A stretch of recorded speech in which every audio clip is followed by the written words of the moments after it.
Muchas gracias a todos. Hace un año estaba en esta misma tribuna compartiendo con vosotros las mismas preocupaciones y recibiendo también los mismos desprecios de quienes nos daban por derrotados. Ahora nos toca sonreír porque ese desprecio de quienes se creían todopoderosos e intocables se está convirtiendo en rabia. Rabian porque el mundo ya es distinto. Ya es más parecido a como lo soñábamos hace solo un año. Ya está en retroceso ese plan de miseria y de wokismo que pretendían imponernos. Ya se ha demostrado que el futuro no está escrito. Se ha demostrado que ese futuro puede ser esperanzador y luminoso y que solo hacían falta gobernantes valientes, gobernantes capaces de escuchar a sus pueblos y capaces de cumplir sus promesas. Gracias por permitirme estar de nuevo a vuestro lado para decir esencialmente lo mismo, pero para hacerlo con muchísima más esperanza. Quisiera utilizar esta intervención para responder como español y como europeo al discurso de la semana pasada del vicepresidente Vance en Múnich. Y quiero hacerlo para darle una respuesta firme y contundente. Y la primera palabra de esa respuesta debería ser gracias. Simplemente gracias. Gracias porque Europa necesitaba oír ese discurso y sus líderes necesitaban oír esas verdades, las mismas que ellos tratan de silenciar y de manipular cuando las decimos nosotros. Gracias, vicepresidente Vance, porque ya no pueden seguir despreciando y ocultando la realidad. Pero sobre todo porque todo lo que se dijo en Múnich es verdad. Es verdad que enfrentamos una crisis democrática grave. Es verdad que las oligarquías, que no ha votado nadie en Europa, se dedican a tomar decisiones muy perjudiciales para nuestros pueblos sin preguntar nunca a nuestros pueblos. Es verdad que la inmigración masiva promovida por esos mismos oligarcas está destruyendo la convivencia, los servicios públicos y la propia identidad de nuestros pueblos. Es verdad también que de la mano de esa inmigración viene el terrorismo islamista, y no como un fenómeno aislado, sino como una crueldad repetida en Europa, alentada precisamente por quienes pretenden una Europa islamizada, por quienes promueven o toleran tribunales islámicos en nuestras propias ciudades, por quienes han abandonado a las mujeres de Europa, que ven cómo ahora se multiplican las agresiones sexuales. Es verdad también que una mezcla de pacifismo malentendido, de egoísmo, de suicidio y de sumisión, con esa mezcla, los europeos han visto cómo los oligarcas han dejado indefensa a Europa, inseguras sus calles, derruidas sus fronteras e insuficientes sus recursos. Y es verdad, y en eso consiste la crisis democrática, que se roba a los ciudadanos la capacidad de elegir sobre todas esas cuestiones y al mismo tiempo se les roba el dinero de sus bolsillos para pagar todo ese disparate. Esas verdades ya dibujan un escenario muy grave en nuestro continente. Pero hay algo aún más importante. Es verdad que en Europa se está persiguiendo la libertad. En Europa hoy pretenden que todas esas verdades no se puedan denunciar y, por lo tanto, no se puedan remediar los problemas. Las oligarquías europeas están destruyendo todo lo que hizo a Europa grande alguna vez y para ello pretenden liquidar nuestra libertad, que es la columna vertebral de nuestra civilización compartida.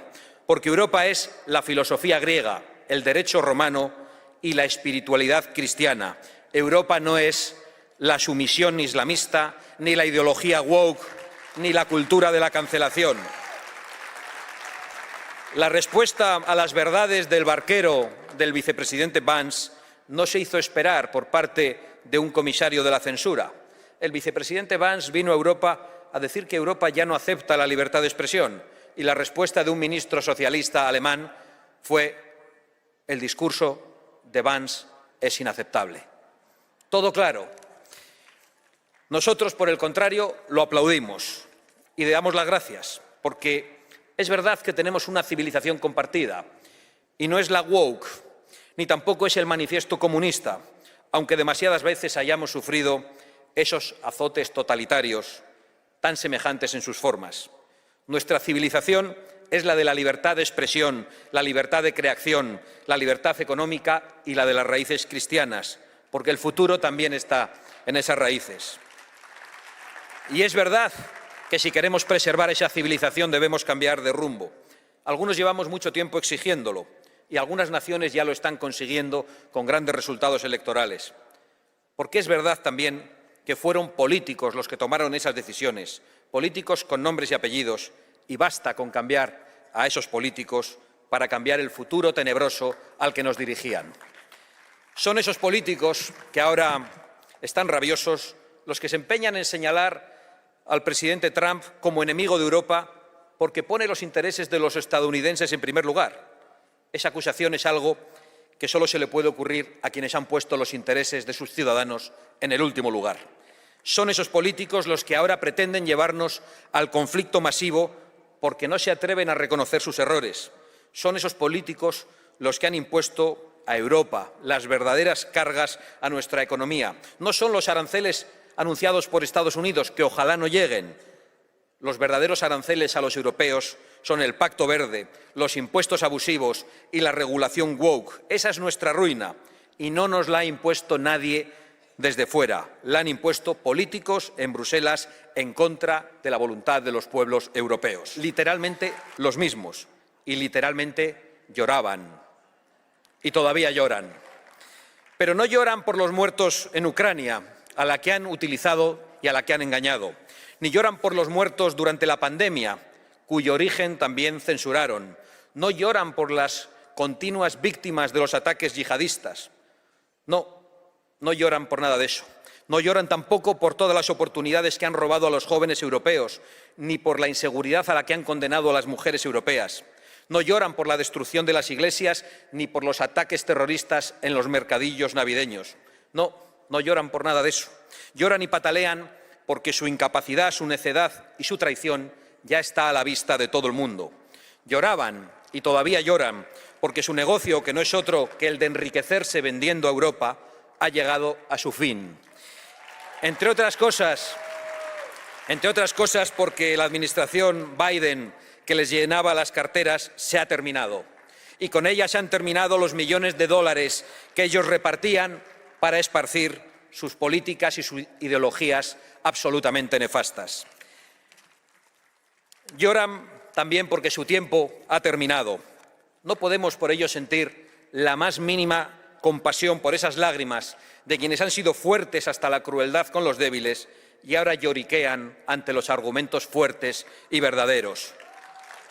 Pero tengamos cuidado, al igual que Sánchez en España, los burócratas de Bruselas van a aferrarse a sus sillones con desesperación, quizá porque saben que cuando no se sienten allí tendrán que sentarse en un banquillo delante de un juez. Ahora pretenden llevarnos a la guerra total, los mismos que han dejado a Europa indefensa, destruyendo su industria y su capacidad de generar energía. Los por lo tanto, hay que deshacerse de esos Napoleones de salón que solo saben provocar guerras, cuyas consecuencias siempre las pagan otros, tanto en términos económicos como en términos materiales. Europa necesita que se vayan esos Napoleones para tener ejércitos fuertes, fronteras inviolables y una industria de defensa. Necesitamos todo eso. Europa necesita defenderse de los planes de quienes llevan el terror a nuestras calles y de quienes empujan esos planes. Tiene que defenderse de esas oligarquías disfrazadas o de esos oligarcas disfrazados de filántropos como Soros, porque hace 9 años ese enemigo de nuestra civilización dijo que la Unión Europea debería recibir 1 millón de inmigrantes al año. 9 años después, la Unión Europea ha recibido 9 millones de inmigrantes. Para conseguirlo, no solo ha invertido su dinero a través de sus ONGs y comprando a burócratas, políticos y jueces, también ha invertido el vuestro, el de los contribuyentes americanos y el de los contribuyentes europeos. Creo que es un caso único en la historia en la que a los pueblos se les obliga a pagar de su propio bolsillo la invasión que el propio pueblo padece. Se quejan ahora de Elon Musk porque procura la libertad en las redes sociales y porque tiene la valentía y el derecho de expresar sus opiniones. La realidad es que se quejan porque no quieren que se sepa que ellos han estado a sueldo de Soros y a sueldo de la administración Biden. Solo un último dato de mi país.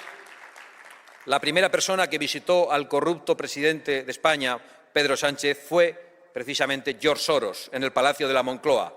Dato publicado y nunca negado por el Gobierno. Sin embargo, nunca han tenido un problema con las injerencias hasta ahora. Son muchas las verdades que el vicepresidente Vance dijo en Múnich y tenemos que empezar a enfrentarlas desde el principio, desde lo más básico. Debemos reconquistar antes que nada las libertades que nos han arrebatado, reconquistar la libertad de expresión, reconquistar la libertad económica, reconquistar la libertad para nuestra industria y para nuestro campo, reconquistar nuestra capacidad para producir energía.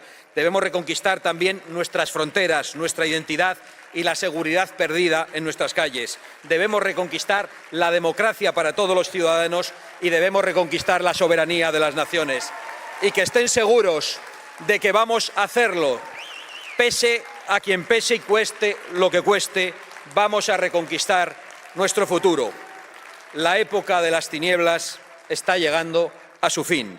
Estamos dejando atrás una de las etapas más oscuras del mundo libre. Sonriamos y sigamos luchando, luchando y luchando. Muchas gracias.